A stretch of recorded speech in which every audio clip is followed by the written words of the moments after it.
ধুর, ল্যাপটপটা আবার খারাপ হয়ে গেল। এরকমই অনেক কোম্পানি অনেক বড় বড় বার্তা দেবে, কিন্তু প্রোডাক্ট ডিফেক্টিভ এবং আপনাকে ঠিকমতো রিফান্ডও দেবে না। এবং সার্ভিস প্রোভাইডাররা বলবে I will get back to you, but never does. এই সময় আপনি একদমই চুপ থাকবেন না। আপনিও এরকম হ্যারাসমেন্টের শিকার হলে কনজিউমার ফোরামে কমপ্লেন করতে পারেন। এটি খুবই সহজ, সরল এবং অ্যাফোর্ডেবল। এটির জন্য আপনি অনলাইনে কমপ্লেন করতে পারেন। এর থেকে বড় কথা, ল আপনার পাশে আছে। প্রুফ হিসেবে বিল, স্ক্রিনশট, কল রেকর্ডিং রাখুন। এছাড়াও আপনি কোম্পানিকে একটা কমপ্লেন লিখে পাঠান। তারপর আপনি অনলাইনে গিয়ে কনজিউমার ফোরাম গভর্নমেন্ট.in-এ গিয়ে একটা কমপ্লেন ফাইল করুন। তারপর আপনি লোকালে গিয়ে কনজিউমার ফোরামে গিয়েও কমপ্লেন করতে পারেন।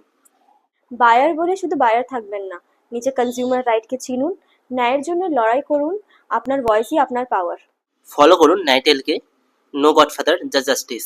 আমি ইউটিউবেও রয়েছি সেম নামেই, যারা ন্যায়ের বিষয়ে জানতে চাও তারা ওখানেও ফলো করে নিও, আর ফেসবুকেও সেম নামেই রয়েছি। ধন্যবাদ।